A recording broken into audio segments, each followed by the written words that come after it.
إن الحمد لله نحمده ونستعينه ونستغفره ونؤمن به ونتوكل عليه ونعوذ بالله من شرور أنفسنا ومن سيئات أعمالنا من يهده الله فلا مضل له ومن يضلله فلا هادي له ونشهد أن لا إله إلا الله وحده لا شريك له ونشهد أن محمدًا عبده ورسوله أما بعد فأعوذ بالله من الشيطان الرجيم بسم الله الرحمن الرحيم إن الذين قالوا ربنا الله ثم استقاموا تتنزل عليهم الملائكة ألا تخافوا ولا تحزنوا وأبشروا بالجنة التي كنتم توعدون۔ بے شک وہ لوگ جو اعلان کر دیتے ہیں دل سے زبان سے کہ ہمارا پروردگار صرف اور صرف اللہ سبحانہ و تعالی ہے، ثم استقاموا، پھر اس پر استقامت کا مظاہرہ کرتے ہیں، تتنزل علیہم الملائکہ، ان پر اللہ کی طرف سے ملائکہ کا نزول ہوتا ہے، اللہ تخافوا ولا تحزنوا، اور وہ ملائکہ بشارت دیتے ہیں، تھپکی دیتے ہیں، تسلی دیتے ہیں کہ اللہ کے بندو غم نہ کھانا، خوف نہ کھانا، وابشروا بالجنۃ التی کنتم توعدون، اور جنت کی بشارت دیتے ہیں۔ حضرات محترم، کوشش یہ تھی گزشتہ جمعہ اسی موضوع پہ بات مکمل ہو جائے، لیکن نہ ہو سکی۔ آج کوشش ہوگی کہ اس موضوع کو میں نپٹا سکوں۔ ان الذین قالوا ربنا اللہ ثم استقاموا، ہم جو بات کر رہے تھے کہ فتنے دنیا میں بہت ہیں، آئے روز نت نئے فتنوں کی اقسام بڑھتی جا رہی ہیں، اور ان فتنوں سے نپٹا کیسے جائے؟ ہم نبٹنے کے اہل ہی نہیں، اور ہماری نئی نسل تیزی سے اس فتنے کے سیلاب میں بہتی جا رہی ہے۔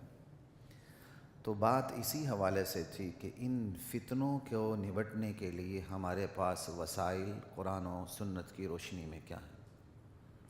اسی حوالے سے گزشتہ نشست میں کچھ ایک حصے پر بڑی تفصیل سے بات ہوئی، تو جس پہ تفصیل سے بات ہوئی اس پہ میں زیادہ بات نہیں کروں گا۔ جو آگے وسائل ہیں جن کا میں نے ذکر نہیں کیا، آج میں ان کا ذکر کروں گا۔ اجمالی طور پر جو ہمارے پری پرائمری جو وسائل ہیں بنیادی، اس پہ بات کر کے پھر میں آگے کی طرف جاؤں گا انشاءاللہ۔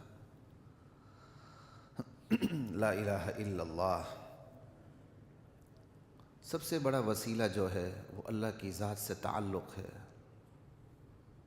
اب آپ دیکھیں نا قرآن کریم کی آیت کو، ان الذین قالوا ربنا اللہ ثم استقاموا، جب تک قالوا ربنا اللہ نہیں ہے ثم استقاموا نہیں ہے۔ استقامت کا مظاہرہ، ثابت قدمی کا مظاہرہ اللہ سے رشتہ جوڑے بغیر ناممکن ہے۔ سمجھے بات؟ یہ بنیادی فلسفہ ہے، یہ اسلام کا بنیادی فلسفہ بھی نہیں، مزاج ہے، مزاج ہمارا ٹیمپرامنٹ ہے، اس سے ہم باہر نہیں نکل سکتے۔ اگر ہم نے اپنے آپ کو ثابت قدم رکھنا ہے تو اولین سطح پہ اللہ سے تعلق کو جوڑنا ہے۔ اسی اللہ سے تعلق کو جوڑنے کے لیے انبیاء کا نزول ہوا ہے۔ انبیاء کے نزول کا یہ مطلب نہیں کہ آپ انبیاء سے تعلق کو جوڑ کے اللہ کو بھول جائیں۔ انبیاء کا یہ طریقہ کار کبھی بھی نہیں رہا۔ انبیاء کا نزول اسی لیے ہوا ہے کہ وہ اللہ سے تعلق کو جوڑ دیتے ہیں، چونکہ انبیاء کا براہ راست واسطہ اللہ تعالیٰ سے ہوتا ہے، لہذا اللہ کے سے تعلق کی برکت کے حوالے سے ہمارا تعلق نبی سے بھی جڑ جاتا ہے، بلکہ تمام انبیاء سے جڑ جاتا ہے۔ انبیاء تو انبیاء، تمام ملائکہ سے جڑ جاتا ہے، تمام آسمانی کتابوں سے جڑ جاتا ہے، وحی کی تمام تر جو صورتیں ہیں ان سے جڑ جاتا ہے۔ تو اللہ سے جو رشتہ جڑے گا وہ اللہ کے کلام سے جڑے گا۔ قرآن کریم قرآن کریم میں جو ہماری بات ہوئی تھی وہ تلاوت قرآن کریم ہے، پھر اس کے ساتھ فہم قرآن کریم ہے، پھر اس کے ساتھ قرآن کریم میں انبیاء کے جو واقعات کا تذکرہ ہے انہیں پڑھیں۔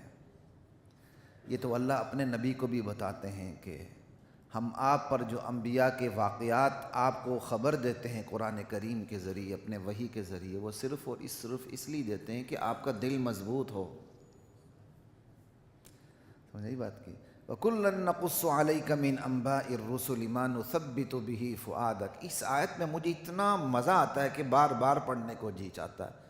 اللہ کہتے ہیں میرے نبی ہم آپ پر انبیاء کے واقعات کو وحی کرتے ہیں صرف اور صرف اس لیے کہ ہم اس کے ذریعے آپ کے دل کو مضبوط کرنا چاہتے ہیں۔ کتنی بڑی بات ہے، کتنی بڑی بات ہے کہ نبی کا دل بھی مضبوط گزشتہ انبیاء کے واقعات کے ذریعے کیا جا رہا ہے، حالانکہ تمام انبیاء اللہ کے نبی سے مرتبے میں چھوٹے ہیں، اس کے باوجود نبی کا دل انبیاء کی سرگزشت کے ذریعے مضبوط کیا جا رہا ہے۔ کتنی بڑی بات ہے۔ اس لیے میں اور آپ چاہتے ہیں کہ ہمارا دل مضبوط رہے، ایمانی کیفیات سلامت رہیں، ایمانی کیفیات سلامت رہیں، تو اس کا واحد طریقہ یہ ہے قرآن کریم کی تلاوت اور اس کی سمجھ کے ساتھ قرآن کریم میں جو انبیاء کے واقعات مذکور ہیں فوکس کریں اسے۔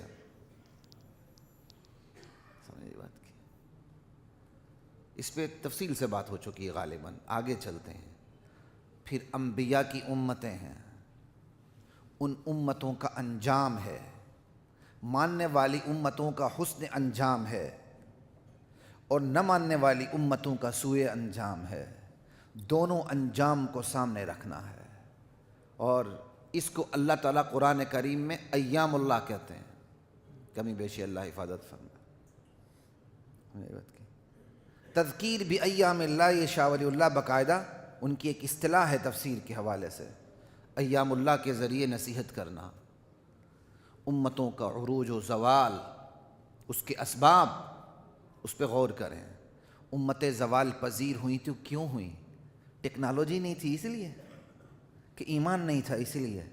ٹیکنالوجی کی میں نفی نہیں کر رہا، جو یہاں مستقل بیٹھتے ہیں مجھے ان کے حوالے سے کوئی پریشانی نہیں ہوتی، بسا اوقات مجھے پریشانی ہوتی ہے جو نئے ساتھی آئے ہوتے ہیں وہ بات کا غلط مطلب لے لیتے ہیں۔ سمجھ آئی بات کی؟ ٹیکنالوجی کی نفی نہیں ہو رہی یہاں، بات بنیاد پہ ہو رہی ہے۔ سمجھ آئی بات کی؟ امتوں کے عروج و زوال کے اسباب پہ غور کریں، امتیں زوال کا شکار کیوں ہوئیں، ان اسباب سے بچیں۔ امتوں کو عروج کن صفات کی بنیاد پہ ملا، ان صفات کو اپنانے کی کوشش کریں۔ پھر میں نے آپ سے یہ بھی گزارش کی تھی ایک ڈائری رکھ لیں۔ کام بعض بہت سے اچھے وکلا کیا کرتے ہیں، میں خل کرتے ہوں گے یہ مجھے پتہ نہیں ہے، میں ہوتا تو میں ضرور کرتا، اگر میں پریکٹسنگ لائر ہوتا تو میں یہ کام ضرور کرتا کہ آپ کو پتہ ہے کوئی ٹپس ہوتی ہیں بندہ اس کو ڈائری میں نوٹ کرتا ہے۔ کچھ قانونی موشگافیاں ہوتی ہیں جو بندہ اپنی ڈائری پہ نوٹ کرتا ہے۔ جب میں دینی تعلیم پڑھا کرتا تھا باقاعدہ، خیر بندہ تو ہر وقت ہی طالب علم ہوتا، جو ایک اصطلاحی طالب علم ہوتا ہے اس کے حوالے سے بات کر رہا ہوں، تو میری عادت شروع سے تھی کہ میں ایسی چیزوں کو کچھ نوٹ کرنے کا عادی تھا، اللہ کا شکر ہے۔ تو قرآن کریم کا مطالعہ کے آغاز کر دیں، ساتھ ایک نئی ڈائری اپنے پاس رکھ لیں، جہاں کلک کر جائے آپ کا دماغ، جہاں آپ یکدم آپ کو وہ چیز ہلا دے، اسے ایک جملے میں لکھ دیں اور اس کا حوالہ لکھ دیں۔ قرآن کریم کا اختتام ہوگا، آپ کے پاس ایک اچھا ذخیرہ جمع ہو جائے گا، اسے آپ ایک دن میں بھی پڑھ سکتے ہیں، اور یہ خدائی طریقہ ہے۔ آپ روزانہ سورہ فاتحہ پڑھتے ہیں، اور سورہ فاتحہ پورے قرآن کریم کی سمری ہے، ہر نماز کی ہر رکعت میں پڑھتے ہیں لا الہ الا اللہ، بشرطے کہ آپ اپنی پڑھ رہے ہوں۔ ہم احناف جب امام کے پیچھے پڑھتے ہیں سورہ فاتحہ نہیں پڑھتے ہیں، جو پڑھتے ہیں ان کو پڑھنے دیں، جو نہیں پڑھتے ہیں ان کو نہ پڑھنے دیں، دونوں کے پیٹ میں درد نہیں ہونا چاہیے، کوئی مسائل نہیں ہے، لا الہ الا اللہ۔ تو خیر بات یہ ہو رہی تھی کہ ایک ڈائری رکھے، اپنی چیزیں جمع کر لیں۔ اب میں آگے چلتا ہوں، وسائل میں جو بنیادی وسائل ہیں وہ عقائد کے حوالے سے، وہ آپ کی عقائد کے حوالے سے ہیں۔ سب سے پہلے عقائد میں عقیدہ توحید ہے، جو باعث تخلیق کائنات ہے۔ انبیاء کی تخلیق کا باعث بھی اللہ کی توحید بنی ہے۔ وہاں آپ کا نظریہ صاف ستھرا اور نتھرا ہونا چاہیے۔ کیوں؟ اس کے اثرات آپ کی پوری زندگی پہ پڑتے ہیں، پوری زندگی پہ۔ یہ جو آپ سمجھتے ہیں نا دقیانوسی خیالات جو ہوتے ہیں، بلی آگے سے گزر گئی، راستہ کاٹ دیا، پہلا گاہ ادھار آ گیا، یہ باتیں صرف آپ کی یہاں نہیں ہیں، یہ یورپ میں بھی ہیں۔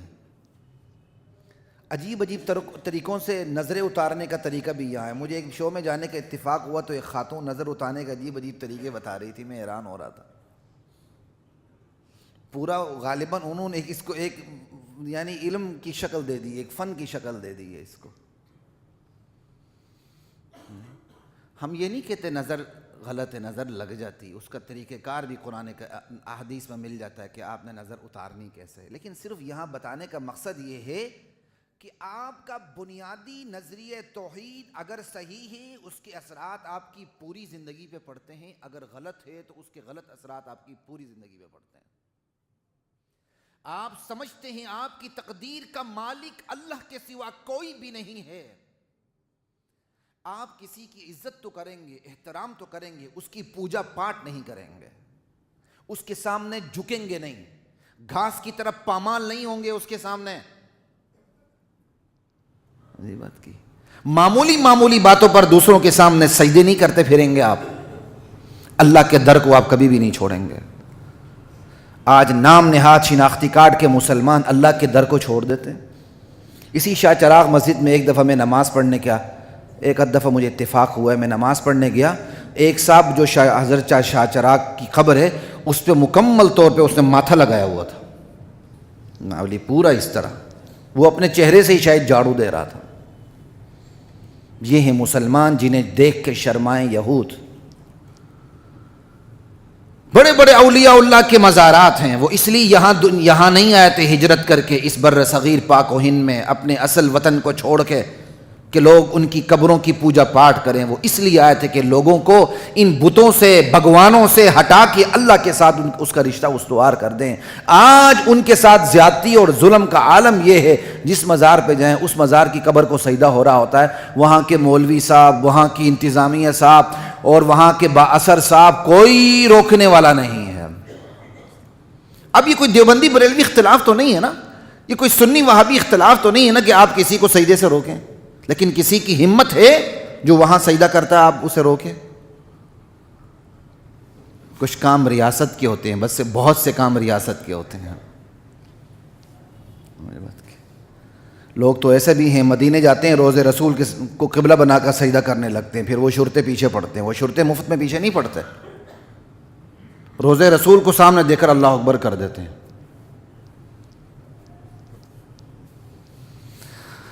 لا الہ الا اللہ واللہ اکبر، یہی اثرات آپ کی پوری زندگی پہ پڑتے ہیں۔ اگر آپ یہ سمجھتے ہیں اللہ نے آپ کی تقدیر کا مالک کسی اور کو بنایا ہے تو پھر آپ جھکیں گے اس کے سامنے، آپ سجدہ کریں گے اس کے سامنے، آپ رکوع کریں گے اس کے سامنے۔ اور اگر کوئی یہ سمجھتا ہے میری تقدیر کا مالک کوئی اور ہے، پھر وہ اس کو ایسا معصوم سمجھے گا کہ اپنی بیوی کو تنے تنہا وہاں چھوڑ کے الگ رخصت ہو جائے گا۔ وہ حضرت کہیں گے ایک ہفتے بعد آ کے بیوی لے جاؤ، ٹھیک ٹھاک ہو جائے گی انشاءاللہ، پھر بچے بھی پیدا ہوں گے۔ سمجھ آئی بات کی؟ اتنے اندھے لوگ ہیں، یہ کوئی طریقہ نہیں ہے۔ تو کہنے کا مطلب یہ ہے نظریہ آپ کی پوری زندگی پہ اثر انداز ہوتا ہے۔ لا الہ الا اللہ، اللہ سے نہیں ڈریں گے، اللہ کی قسم کھاتے ہوئے نہیں ڈریں گے، فلاں دروازے کے مزار کی کنڈی کو ہاتھ رکھ کے قسم کھاؤ نہیں کھائیں گے۔ یہ نظریہ ہے نا، اللہ کی قسم کھاتے ہوئے ڈر نہیں لگے گا، غیر اللہ کی قسم کھاتے ہوئے ڈر لگے گا۔ مسجد بے آباد ہوگی اور مسجد کے ساتھ متصل جو اللہ کے بندے کا گھر ہے وہ آباد ہوگا۔ یہ نظریہ ہے نا، آپ وہ نظریے پوری زندگی پر اس کے اثرات پڑتے ہیں۔ اگلی بات، عقیدے کے اندر رسالت کا عقیدہ ہے۔ بندہ سمجھتا ہے اللہ کے رسول رسول ہیں، وہ صرف پیغام لے کے نہیں آئے، پیغام سمجھانے کے لیے بھی اس دنیا میں تشریف لائے تھے، تو پھر رسول کی حدیث کے سامنے پھر آپ کی نہیں چلے گی، پھر آپ کے رسوم و رواج کی بات نہیں چلے گی، آپ کے کسٹم وہاں فیل ہو جائیں گے۔ عرف کی کیا حیثیت ہے شریعت کے سامنے؟ کسٹم کون ہوتا ہے شریعت کے سامنے؟ کسٹم تو غلط بات پر بھی ہوتا ہے، صحیح بات پر بھی ہوتا ہے، شریعت صرف صحیح بات پہ ہوتی ہے۔ رسوم و رواج ہے نا، رسوم و رواج غلط بھی ہوتے ہیں، صحیح بھی ہوتے ہیں، شریعت تو غلط ہوتی ہی نہیں ہے، تو پھر رسوم و رواج کو قانون کا درجہ کیسے حاصل ہو گیا؟ ہاں، رسوم و رواج خدائی قانون سے ٹکرائے نا، پھر اس کی ویلیو بنتی ہے، اس سے پہلے نہیں بنتی۔ پاکستان میں آپ کاروبار کر رہے ہیں اور آپ نے لکھ دیا 10,000 روپے، مبلغ 10,000 روپے، آگے آپ نے پاکستانی نہیں لکھا، تو رسوم و رواج یہی جب پاکستان میں آپ ایبسولوٹلی 10,000 لکھیں گے، آگے اس کی کرنسی نہیں لکھیں گے تو مراد پاکستانی ہی ہوں گے۔ یہ ہے رسوم و رواج کا اثر۔ اگر آپ نے ڈالر لکھ دی وہ ڈالر ہوں گے، انڈین لکھ دی انڈین ہوں گے، افغانی لکھ دی افغانی کرنسی ہوگی۔ رسوم و رواج کا اس حد تک اثر ہوتا ہے کہ وہ ایک چیز کو لیبوریٹ کر دیتا ہے، کلیئر کر دیتا ہے، لیکن رسوم و رواج کو آپ ایک سورس آف لا بنا کے لائیں شریعت کے سامنے، اس کی کوئی حیثیت نہیں۔ آپ کی قانون کی کتابوں میں غلط لکھا ہوا ہے، پڑھانے والے بھی کنسیپچولی کلیئر نہیں ہوتے، وہ بھی غلط پڑھا رہے ہوتے ہیں۔ رسالت کے معاملے میں بالکل ذہن صاف ہونا چاہیے۔ اللہ کے رسول آخری نبی ہیں، انا خاتم النبیین لا نبی بعدی ولا رسول بعدی ولا امت بعد امتی، بس اللہ کے رسول کا فرمان آ گیا، ساری چیزیں پیچھے ہٹ گئیں۔ اللہ کے رسول کی رسالت کے بعد جو مقام ہے وہ کسی اور منصب کا نہیں ہے، صرف اور صرف صحابیت کا ہے۔ رسالت کے بعد جو منصب ہے وہ صحابیت کا ہے۔ صحابہ کے بارے میں آپ کو کلیئر ہونا چاہیے، صحابہ کی رائے کے مقابلے میں آپ کی رائے نہیں آنی چاہیے۔ صحابہ کی رائے کے مقابلے میں آپ کی رائے آ گئی، وہ کل عدم ہو گئی۔ صحابہ پر تنقید کا حق آپ کو حاصل نہیں ہے۔ صحابہ آپس میں ایک دوسرے پر تنقید کر سکتے ہیں، جو صحابی نہیں وہ صحابی پر انگلی نہیں رکھ سکتا۔ کس نے آپ کو یہ جرأت دی آپ یہ کہیں فلاں صحابی سے اجتہادی خطا ہوئی تھی؟ وہ تو مجتہد تھے، آپ کو کیسے پتہ چل گیا کہ اجتہادی خطا ہوئی تھی؟ خطا تو آپ کر رہے ہیں جو کہہ رہے ہیں کہ اجتہادی خطا ہوئی تھی۔ صحابہ کے بارے میں انگلی رکھنے کی اجازت، قلم اٹھانے کی اجازت کسی کو نہیں۔ ہاں پریورٹیز ہوتی ہیں، ایک صحابہ ہیں 10 صحابہ ہیں، ڈفرینس آف اوپینین ہے، آپ اس صحابی کی رائے کو اپنا لیتے ہیں، اس صحابی کی رائے کو اپناتے نہیں ہیں، لیکن غلط کہنے کا حق بھی آپ کو نہیں ہے۔ صحابیت کے بارے میں آپ کلیئر ہو جائیں، تابعیت کے بارے میں آپ کلیئر ہو جائیں، کیونکہ 3 زمانوں کی خیر ہونے کی گواہی اللہ کے رسول دے چکے ہیں۔ خیر القرون قرنی ثم الذین یلونہم ثم الذین یلونہم۔ پھر آگے اجماع ہے، اجماع میں سب سے بڑا جو اجماع ہے وہ صحابہ کا اجماع ہے، پھر بعد والے تابعین کا، مجتہدین کا اجماع ہے۔ جہاں کنسنسس آ جائے وہاں دوسری رائے کا کوئی حق حاصل نہیں۔ ایک طے شدہ مسئلے کو آج ایک ٹاک شو میں آ کے اسے چھیڑ دیا جائے، وہ طے شدہ مسئلے کو چھیڑنے کی اجازت نہیں دی جائے گی، نہیں دی جائے گی، نہیں دی جائے گی۔ آپ کا لارجر بینچ فیصلہ کر دے، اس کے سامنے آپ انگلی نہیں اٹھا سکتے۔ اور صحابہ فیصلہ کر لیں ایک بات کو، 1400 سال بعد ایک بے وضو اٹھ کے اس کے اوپر انگلی رکھ دے، کیسے ممکن ہے؟ یہ آپ کے پری پرائمری سورسز جس کی بنیاد پہ آپ فتنوں سے محفوظ رہ سکتے ہیں، ثابت قدمی کا مظاہرہ کر سکتے ہیں عقائد کے حوالے سے۔ اب چلتے ہیں اعمال کے حوالے سے۔ یہاں اعمال سے مراد وہ اعمال ہیں جو اللہ کے لیے آپ براہ راست سر انجام دیتے ہیں، اس میں کسی اور کے لیے کوئی عمل دخل نہیں ہوتا۔ اس میں سب سے بڑی نماز ہے، استعینوا بالصبر والصلاۃ۔ نماز کے ذریعے، صبر کے ذریعے اللہ سے مدد چاہو۔ یہ نماز کیا ہے؟ عقیدے کے بعد اللہ سے ہمک وقت جوڑنے والی چیز صرف اور صرف اور صرف نماز ہے۔ کتنا محدود سا وقت ہے شب و روز کا، 24 گھنٹے، کتنی جلدی گزر رہا ہے، پتہ ہی نہیں چلتا۔ مجھے ایسا لگتا ہے جیسے میں نے کل ہی جمعہ پڑھایا، آج بیٹھا ہوں۔ یہ بھی قیامت کی نشانی ہے نا، یہ بھی قیامت کی نشانی ہے، ٹھیک ہے۔ لیکن 24 گھنٹے میں آپ کتنی دفعہ اللہ کے حضور بار بار مسجد میں آتے ہیں؟ کم از کم 5 مرتبہ۔ تھوڑی دیر کے چلے گئے پھر آ گئے، پھر چلے گئے پھر آ گئے، پھر چلے گئے پھر آ گئے، رات میں بھی آپ پھر چلے گئے پھر آ گئے۔ شب میں 2 نمازیں ہیں، دن میں 3 نمازیں ہیں۔ مغرب بھی رات میں آتی ہے، ہماری رات 12 بجے شروع نہیں ہوتی، غروب آفتاب کے ساتھ رات کی ابتدا ہو جاتی ہے۔ مغرب کی رات نماز، عشاء بھی رات کی نماز، تہجد وغیرہ تو ہم یہاں حساب بھی نہیں کر رہے ہیں۔ پھر فجر کی نماز دن کی نماز ہے، ظہر کی نماز، عصر کی نماز، 3 نمازیں دن کی ہیں، 2 نمازیں رات کی ہیں۔ ہر تھوڑی دیر بعد مڑ کے آپ کو نماز کی طرف آنا ہوتا ہے، مسجد کی طرف جانا ہوتا ہے۔ یہ کیا ہے؟ دکان میں بیٹھے ہوئے آپ دکانوں کا حساب کر رہے ہیں، کرسی اقتدار پہ بیٹھے ہوئے آپ ملکوں کا حساب کر رہے ہیں، اس کے باوجود نماز چھوڑنے کی اجازت آپ کو؟ ادھر 2 گھنٹے گزرے، 4 گھنٹے گزرے، بلکہ آج کل تو ظہر اثر کے درمیان 1-1.5-2 گھنٹے گزرے، فوراً واپس نماز گئے، پھر فوراً نماز۔ یہ کیا ہے؟ یہ رشتہ تو ہے، یہی تو رشتہ ہے اللہ کے ساتھ۔ کیوں نہیں بات سمجھ میں آتی ہے؟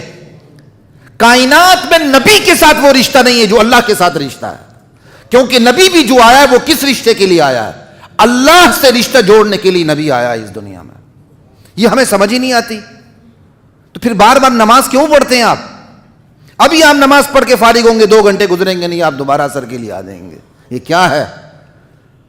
24 گھنٹے میں اللہ ضروری طور پر 5 وقت نمازوں کے لیے آپ کو بلاتا ہے، آپ کو آنا پڑتا ہے، مسجد میں جانا پڑتا ہے۔ اللہ اکبر سے بات شروع ہوتی ہے، اللہ پر بات ختم ہوتی ہے، اللہ سے شروع، اللہ پہ ختم۔ اور یہ طریقہ کس نے سکھایا ہے؟ محمد الرسول اللہ صلی اللہ علیہ وسلم نے، کہ اللہ سے رشتہ جوڑنا کیسا ہے وہ پڑھ کے ادا کر کے دکھایا ہے کہ یوں اللہ سے رشتہ جوڑنا ہے۔ لا الہ الا اللہ۔ ورنہ صلاۃ کا مطلب تو صرف دعا ہے، گزشتہ جو میں بھی کہہ چکا ہوں، جب بھی اذان ہو جائے بس برحمتک یا ارحم الراحمین کریں، بس نماز ہو گئی۔ صلاۃ کا مطلب دعا ہے، اور وہ صلاۃ ادا کیسے کرنی ہے وہ پورے قرآن کریم میں ایک آیت بھی نہیں ملتی کہ آپ کو پتہ چلے۔ وہ صرف اور صرف اور صرف نبی کی سیرت بتاتی ہے کہ یہ دعا کیسے ادا کرنی ہے۔ صلو کما رأیتمونی اصلی، اللہ تعالیٰ کے نبی نے اقیم الصلاۃ پہ عمل کر کے دکھایا، یوں نماز پڑھنی ہے، اس وقت میں اتنی رکعتیں پڑھنی ہیں، اس وقت میں اتنی رکعتیں پڑھنی ہیں، اور یوں پڑھنی ہے۔ اور یہ کس کے لیے پڑھنی ہے؟ یہ ہے رشتہ، یہ ہے اصل رشتہ۔ آپ جس مرضی کاروبار میں مصروف ہوں، پلٹ کے 2-3 گھنٹے بعد آپ کو پھر آنا پڑتا ہے۔ آپ جتنی مرضی گہری نیند میں مبتلا ہوں، اٹھ کے آپ کو نماز کے لیے اٹھنا پڑتا ہے۔ گرمی ہو سردی ہو، آپ کو اٹھنا پڑتا ہے، نماز کے لیے جانا پڑتا ہے، اللہ سے تعلق استوار کرنا پڑتا ہے۔ پھر اسی نماز میں جب آپ پہنچتے ہیں تو اگر آپ امام کے پیچھے نہیں ہیں تو پھر ہر نماز کی ہر رکعت میں آپ کو سورہ فاتحہ پڑھنی پڑتی ہے، اور سورہ فاتحہ پورے قرآن کریم کا خلاصہ ہے۔ آپ ہر رکعت میں پورے قرآن کریم کی سمری سے گزرتے ہیں۔ خالق سے تعلق، خالق کے کلام سے تعلق، اور یہ تعلق کس کے ذریعے؟ محمد الرسول اللہ صلی اللہ علیہ وسلم کے عمل کے ذریعے۔ لا الہ الا اللہ محمد الرسول اللہ، یہ ہے رشتہ۔ اب 5 وقت آپ شعوری طور پر تیار رہتے ہیں۔ بتائیں ایسا بندہ فتنوں کا شکار ہو سکتا؟ کبھی بھی نہیں۔ اب جس نے 5 وقت نماز پڑھنی ہے، وہ چیمبر میں بیٹھا ہے، وہ کرسی پہ بیٹھا ہے، وہ دکان میں بیٹھا ہے، وہ ملازمت کر رہا ہے، وہ بالا ہے یا ماتحت ہے، جب اس نے 5 وقت نماز پڑھنی ہے تو روحانی پاکیزگی بھی آ گئی، جسمانی پاکیزگی بھی، کیونکہ ہر 2-3 گھنٹے بعد نماز پڑھنی ہے۔ اگر اس کے کپڑے ناپاک ہوئے وہ کیا کرے گا؟ اس کی سوچ ناپاک ہوئی وہ کیا کرے گا؟ اور جس نے ہر نماز میں اللہ کے سامنے جا کر عاجزی دکھانی، ایاک نعبد و ایاک نستعین کہنا، اس کی گردن میں سریہ کیسے آ سکتا ہے؟ یہ ہے نماز۔ نماز گزرے وقت کے لیے استغفار ہے، آنے والے وقت کے لیے استعانت ہے، اللہ سے مانگنا ہے۔ آپ فجر کی نماز پڑھتے ہیں، پھر ظہر میں جاتے ہیں، یا اللہ تیری عبادت کا حق ادا نہیں ہو سکا، یہ جو زندگی گزری اس میں جو بھول چوک ہوئی معاف کر دے، اب جو آنے والا وقت ہے اس میں تیری مدد چاہتے ہیں، ایاک نعبد۔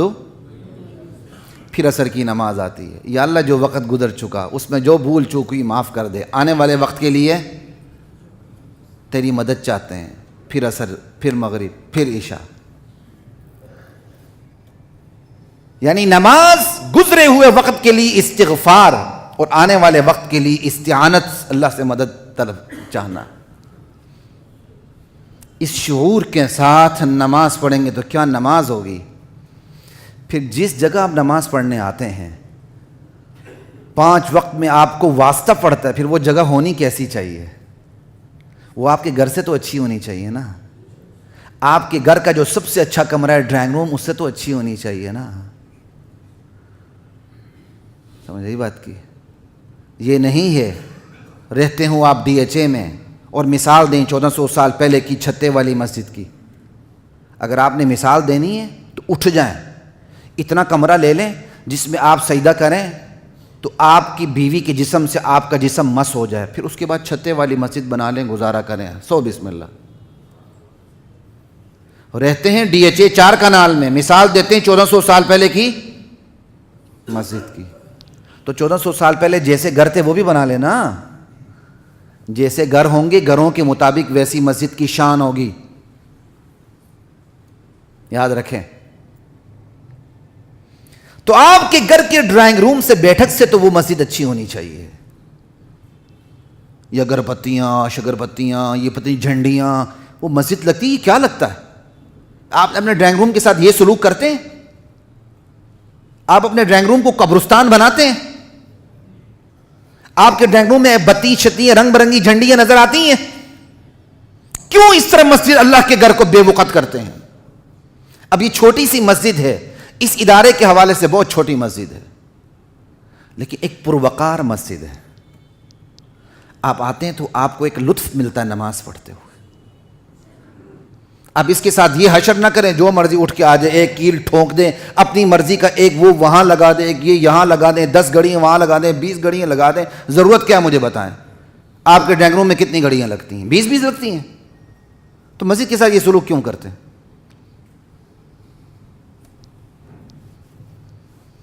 خدا کے بندو، اگر آپ کو واقعی جی چاہتا ہے ثواب لینا، پھر کسی ایسی مسجد میں جا کے لگائیں جہاں کوئی گھڑی نہیں ہے، ضرور لگائیے۔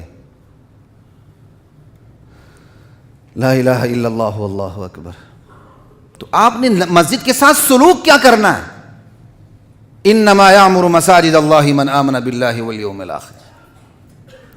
اللہ کے بندے مسجدوں کو آباد کرتے ہیں، 5 وقت کی نماز کے لیے آتے ہیں، جسمانی پاکیزگی، روحانی پاکیزگی۔ پھر جس امام کے پیچھے نماز پڑھتے ہیں وہ امام غلطی بھی کر لے تو آپ کو صرف لقمہ دینے کی اجازت ہے، سبحان اللہ، الحمدللہ، اللہ اکبر۔ وہ اگر نہ مانے، اپنی نماز جاری رکھے، تو آپ کو پھر بھی اس کے پیچھے چلنا پڑتا ہے، سجدہ صاف کر کے بات مکمل ہو جاتی ہے۔ یہ کس بات کی اطلاع ہے؟ دین کے 24 گھنٹوں میں بھی تم نے اسی کے پیچھے چلنا ہے جو تمہیں دین کے پیچھے لے کے چلے، اور یہ اس بات کی انڈیکیشن ہے جس کے پیچھے دین میں بھی آپ چلتے ہیں اس سے بھی غلطی ہو سکتی ہے۔ اس سے غلطی کا مطلب یہ نہیں کہ آپ اس سے ناطہ توڑ لیں، اس سے پھر بھی جوڑ کے رکھنا ہوگا۔ پھر اسی مسجد میں آپ جاتے ہیں جہاں محلے کے لوگ آتے ہیں، خبر گیری،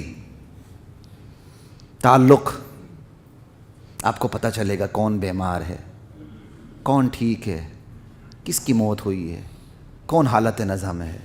جائیں اس کے گھر میں دستک دیں، سلام کریں، بیمار پرسی کریں، اللہ کے رسول کی سنت ادا کریں۔ اب تو یہ میں کہنے سے رہا کون غریب ہے کون امیر ہے، کیونکہ غریب بیچارے بالکل الگ ہوگی، امیروں نے سوسائٹیاں الگ بن لی۔ خبردار، تمہیں یہاں داخل ہونے کی کوئی اجازت، خدا کی قسم میرا بس چلے میں ان تمام سوسائٹیوں کی دیواریں گرا کے ختم کر دوں۔ 2 پیسے ہاتھ میں نہیں آئے، تمہاری یہ اوقات ہوگی تم غریب کا گھر قریب بنانے سے رہے۔ اللہ کے نبی تو فرماتے ہیں یعنی ہمسایہ بھوکا سوئے اور آپ پیٹ بھر کے سوئیں، یہ مسلمان کی شان؟ تو پھر یہ کس سوسائٹی کا پتہ دیتی ہے؟ یہ کس سوسائٹی کا پتہ دیتی ہے؟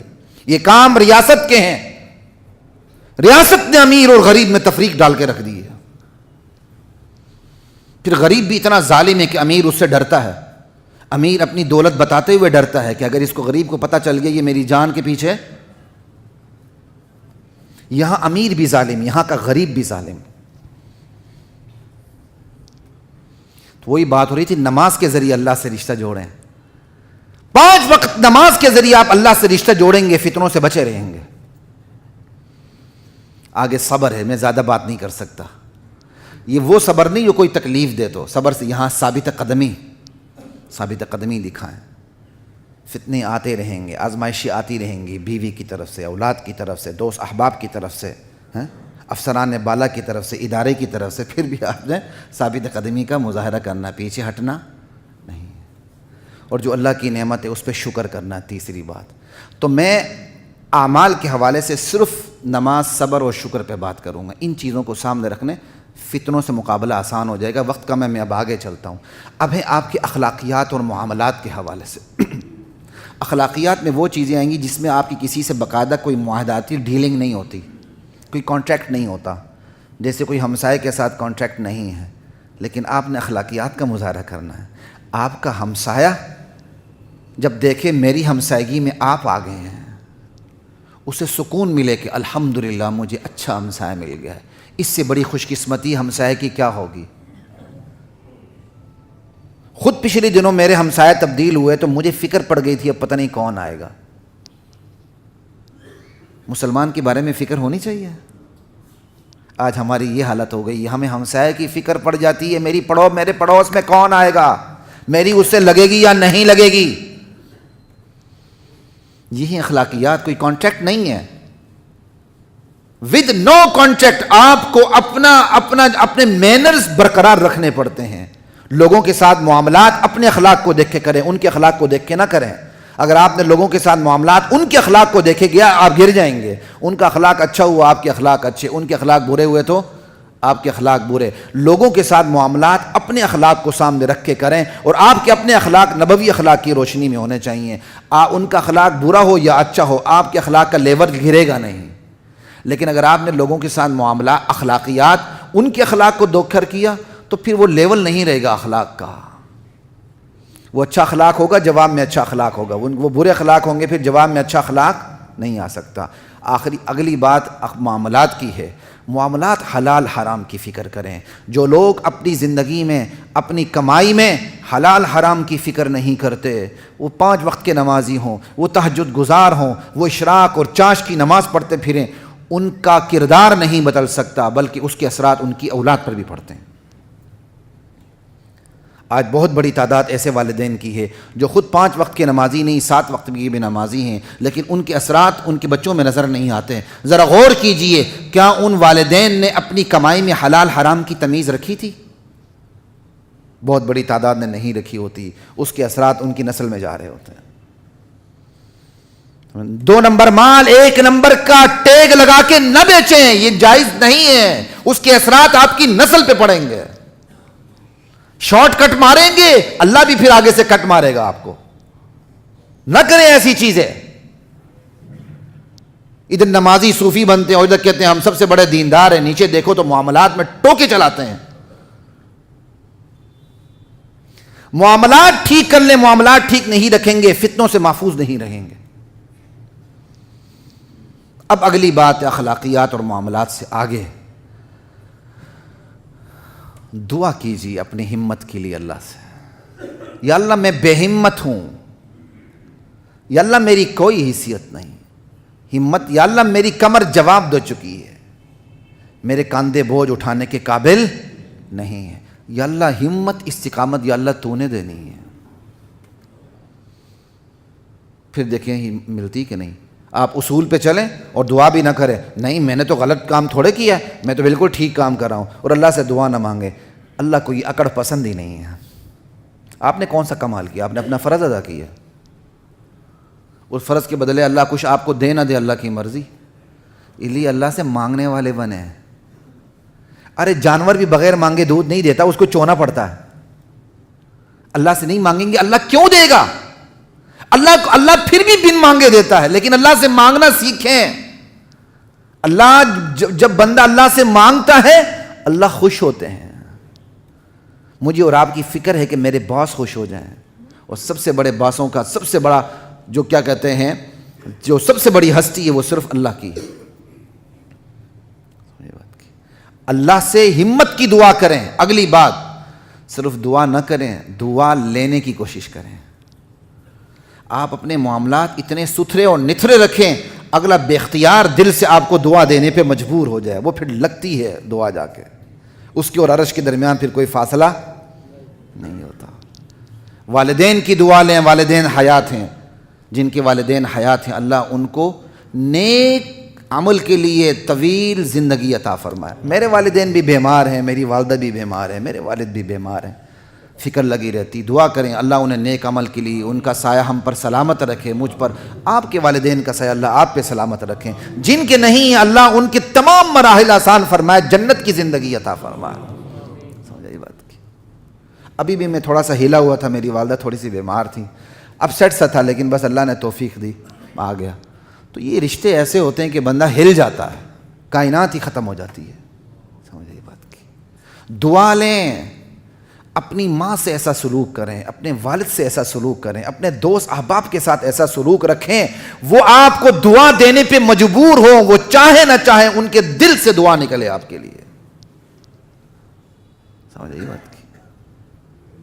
میرے والد صاحب جب صحت مند تھے تو میں نے اس صحت مندی کی حالت میں دیکھا، ابھی بھی الحمدللہ بہت دعا کرتے، لیکن اس وقت میں نے اتنی لمبی انہیں وہ دعائیں کرتے ہوئے دیکھا، وہ رشتوں میں ایک ایک رشتے کا نام لیتے تھے، ایک ایک استاد کا نام لیتے تھے، ایک ایک، مجھے رشک آتا تھا، میں نے کہا دیکھیں وہ کون کتنے خوش قسمت ہیں جن کے نام میرے والد صاحب لے رہے ہیں کہ یا اللہ، کیا اللہ کو پتہ نہیں ہے؟ یہ بھی کر سکتے ہیں اللہ سب کی بخشش فرما، سب کی مغفرت فرما، سب کی بیماریوں کو دور فرما، یہ اور چیز ہے، یا اللہ فلاں کی فلاں کی فلاں کی فلاں کی، یہ جب درد دل سے نکلتا ہے، از دل خیزت بر دل ریزت، دل سے بات نکلتی ہے، دل پر اثر انداز ہوتی ہے، اللہ کتنا خوش ہوگا۔ اس لیے صرف دعا نہ کریں، دعا لینے کی کوشش کریں، ایسا سلوک رکھیں، آپ کا دوست، آپ کا بیٹا، آپ کی بہن، آپ کے بھائی، آپ کے تعلق دار دل سے دعا دینے پر مجبور ہو جائیں، اور غائب کے لیے دعا لگتی ہے۔ پھر دعا دینے میں کنجوسی بھی نہ کریں، خود دعا کرتے ہیں حاتم تائی بنتے ہیں، پوری کائنات اٹھا لیتے ہیں، کسی کو دعا کرنی ہو کرتے ہیں، یہاں اس کی آمین زور سے نکلتی جہاں اس کا اپنا ذاتی مسئلہ ہوتا ہے، جہاں وہ ذاتی مسئلہ نہیں ہو تو وہ آمین بھی نہیں کہتا۔ یا اللہ بیماروں کو شفا دے، جو بیمار ہے نا آمین کہے گا، یا اللہ فلاں کا والد فوت ہو چکا اسے مرل، اس کی آواز ہی نہیں نکلتی۔ ہم دعا میں بھی مطلب پرست ہیں، دعا دینے میں سخاوت کریں، یہی چیزیں فتنوں سے بچانے والی ہیں۔ اب وقت نہیں ہے اور میں اگلی نشست اس پہ رکھنا نہیں چاہتا، اس لیے صرف میں اشارے کروں گا جو وسائل ہیں جتنے سے بندہ فتنوں سے محفوظ رہتا۔ ہر وقت اللہ کے ذکر میں رہیں، صرف قلبی ذکر نہیں، لسانی ذکر بھی کریں، اس سے بندے کے اندر عاجزی آتی ہے۔ فارغ بیٹھے ہیں، ماں بہن کی گالی دینے کی بجائے استغفر اللہ، الحمدللہ، اللہ اکبر، لا الہ الا اللہ، سبحان اللہ والحمدللہ ولا الہ الا اللہ واللہ اکبر، بڑی فضیلت حدیث میں اس کی، جس سے آپ کا دل جوڑا ہوتا ہے، وہ خواب میں بھی آپ کو نظر آتا ہے۔ بس یہ تعلق اللہ سے بنا لیں، ذکر الہی کے ساتھ، پھر دیکھیں کیوں کوئی فتنہ قریب آئے گا۔ طبیعت میں صفائی اور انابت رکھیں، طبیعت اتنی صاف ہونی چاہیے، اتنی صاف ہونی چاہیے کہ دشمن کے بارے میں بھی بے انصاف بات آپ منہ سے نہ نکالیں۔ حضرت ابو سفیان ابھی رضی اللہ عنہ نہیں بنے تھے، بادشاہ وقت نے ان سے نبی علیہ السلام پر ایمان لانے والوں کے متعلق پوچھا۔ بادشاہ نے کہا کہ کیا محمد پہ جو ایمان لانے والے ہیں صلی اللہ علیہ وسلم، کیا وہ ایمان سے پھر بھی جاتے ہیں؟ کہا نہیں، کوئی نہیں پھرتا۔ یہ ابو سفیان کی طبیعت کی صفائی تھی ایمان لانے سے پہلے۔ حضرت ابو سفیان ابو لہب اور ابو جہل کی طرح دشمن کبھی بھی نہیں رہے، دشمن تھے بھی تو ان کی دشمنی میں وقار تھا، ابو لہب اور ابو جہل کی طرح گھٹیا پن نہیں تھا۔ طبیعت میں صفائی اور وقار رکھیں، آپ کے دشمن کو بھی یقین کامل ہو کہ آپ اس کے ساتھ کوئی زیادتی نہیں کریں گے۔ پھر فکری تربیت اپنی بھی، اولاد کی بھی۔ فکری تربیت میں سب سے پہلے ایمان ہے، جو ابھی ساری باتیں ہو چکی ہیں، اس کے ساتھ ساتھ فتنوں سے محفوظ رکھنے کی فکری تربیت۔ آپ کو اپنے دور کے فتنوں کا پتہ ہونا چاہیے. یہ منکرین حدیث کا فتنہ ہے، یہ تجدد کا فتنہ ہے، یہ فتنہ ہے، یہ فتنہ ہے، یہ مرزائیت کا فتنہ ہے. ان فتنوں کا آپ کو پتہ ہونا چاہیے. فتنوں کا پتہ ہوگا تو فتنوں کی کھائی سے بچیں گے، وگرنہ منہ کے بل گریں گے اور پتہ بھی نہیں چلے گا آپ کو. پھر مال کا فتنہ ہے، پتہ ہونا چاہیے کہ حدیث میں مال کو آزمائش کہا گیا ہے، تو پھر آپ طریقے سے مال کے بارے میں فیصلے کریں گے. جاہ کا فتنہ ہے، عزت کا. بندہ جب تک بڑا افسر نہیں ہوتا سامنے بیٹھ کے عالم دین سے بات کو سنتا ہے، جیسے ہی وہ اپڈیٹ ہو جاتا ہے وہ مسیح سے ہی غائب ہو جاتا ہے. یہ جاہ کا فتنہ ہے، یہ عزت و جاہ کا فتنہ ہے. یہ بندے کو دین سننے نہیں دیتا یہ فتنہ. اور اللہ کے نبی کو اللہ نے فرمایا وَاصْبِرْ نَفْسَكَ مَعَ الَّذِينَ يَدْعُونَ رَبَّهُمْ بِالْغَدَاةِ وَالْعَشِيِّ يُرِيدُونَ وَجْهَهُ. میرے نبی آپ ان صحابہ کے ساتھ اپنا وقت گزاریں صبح و شام جو اللہ کو پکارتے ہیں اور اللہ کے سوا کسی کی رضا نہیں چاہتے، صرف اللہ کی رضا چاہتے ہیں. آپ ان کے اندر بیٹھا کریں اور ان سے آپ کی نظر ہٹنے نہ پائے. لا تمدن عینیک الی ما متعنا بہ. جو دنیا جن کو دی آپ نے ان کی طرف نظر اٹھا کے بھی نہیں دیکھنی. یہ جو غریب صحابہ ہیں ان کے اندر بیٹھیں، انہی پر اپنی نظر رکھیں، توجہ ان سے ہٹنے نہ پائے. یہ میرے اور آپ کے لیے بھی ہے. سمجھ آئی؟ جاہ کے فتنے سے محفوظ رہیں، اولاد کے فتنے سے محفوظ رہیں. اولاد بھی اللہ کی طرف سے بہت بڑی آزمائش ہے. بندہ حلال نہیں کھاتا، بچے ہو جاتے ہیں، حلال حرام میں تمیز ختم کر دیتا ہے.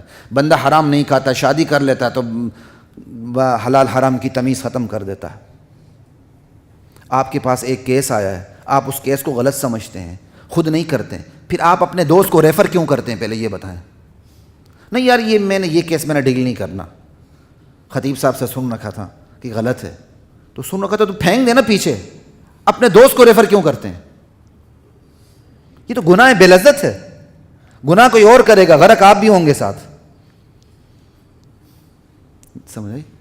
مال کا فتنہ، اولاد کا فتنہ، بیوی کا فتنہ. بیوی آزمائش ہے، اس کی غلط باتوں پہ توجہ نہ دیں، انہیں سدھاریں.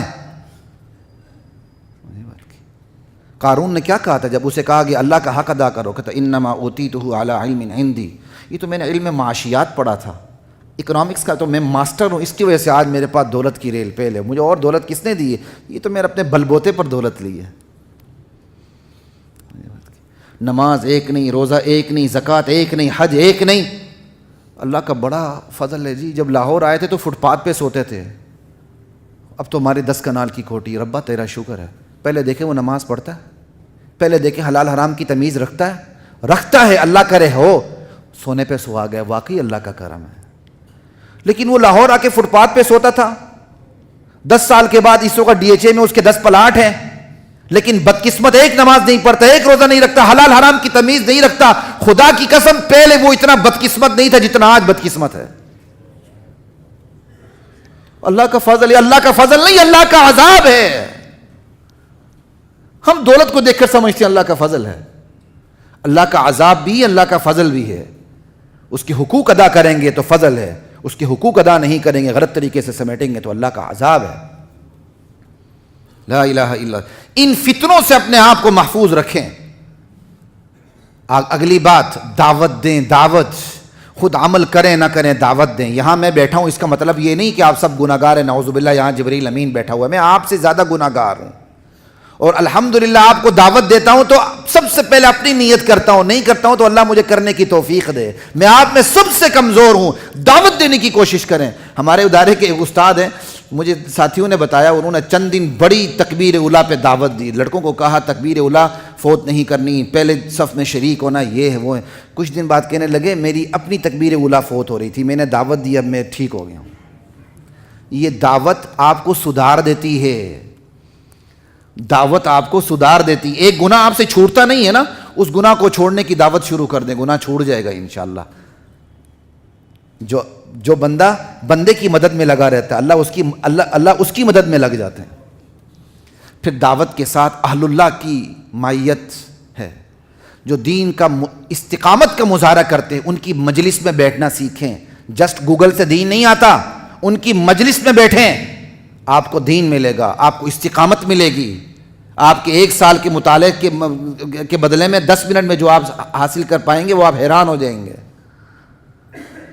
اور اگلی بات، مرعوبیت ذہن سے نکال دیں۔ لا یغرنک تقلب الذین کفروا فی البلاد، میرے نبی یہ جو شہروں میں چلت پھرت جن کی ہے نا، جن کی ریاستیں ہیں، جن کی سلطنتیں ہیں، جن کی تہذیب و تمدن کا تنتنا اور غلغلہ اور دبدبہ ہے، آپ کو یہ چیز دھوکے میں نہ ڈالے۔ مرعوب نہیں ہونا۔ اگلے کی اچھی گاڑی دیکھ کر راہ ٹپکنے لگتے ہیں، اگلے کی اچھی سوسائٹی، اچھا گھر دیکھ کے بندہ لیٹ جاتا ہے، لم لیٹ ہو جاتا ہے۔ یہ کیا ایمان ہے؟ مرعوبیت دل سے نکال دیں۔ یہ اللہ نے اپنے نبی کو براہ راست کہا ہے، تو اللہ کے نبی کے دل میں مرعوبیت تو نہیں آ سکتی۔ براہ راست کہنے کا مطلب کیا ہے؟ امت بچے، نبی کے ذریعے امت کو خطاب ہے، مرعوبیت نہیں دکھانی۔ پھر جنت اور جہنم کا ہر وقت استحضار ہے۔ جنت کا استحضار آپ کو کیا کام دے گا؟ دنیا کی نعمتوں کے پیچھے پاگل نہیں ہوں گے، یہاں نہیں ملی وہاں اس سے اچھی ملے گی۔ جہنم کا استحضار آپ کو کیا کام دے گا؟ جس چیز سے آپ ویسے بچ نہیں سکتے ہیں، ڈنڈے سے بچ جائیں گے۔ آپ کو پتہ ہے اگر میں نے ابھی یہ کیا کل میری خیر نہیں ہے۔ ایک بندے کو اچھی طرح استحضار ہو کہ میں نے 100 روپے کی ڈنڈی ماری ہے اور کل میں چھوٹنے نہیں پاؤں گا، وہ کرے گا 100 روپے کی ڈنڈی؟ کبھی بھی نہیں مارے گا۔ اور آخری بات، موت کو یاد رکھیں۔ فاکثروا ذکر حاضم لذات الموت، میرے امتیوں لذتوں کو توڑنے والی موت کو یاد رکھو۔ بڑی سے اچھی محفل میں بیٹھے ہیں، موت کو یاد رکھو، یہ سب فانی ہے۔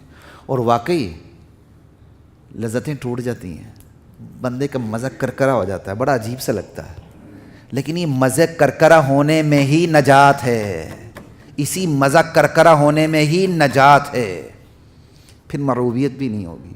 یہ ہیں وہ چیزیں، یہ ہیں کچھ ٹپس جو آپ کے سامنے میں نے رکھی ہیں، ان پہ عمل کریں، پھر دیکھیں طاقتور سے طاقتور بھی کوئی فتنہ آئے گا تو یہ آپ کے پاس اس سے زیادہ طاقتور وسیلہ ہے، آپ ان وسیلوں کے ذریعے ان طاقتور فتنوں سے نبٹ لیں گے اللہ کے حکم سے۔ وآخر دعوانا الحمدللہ رب العالمین۔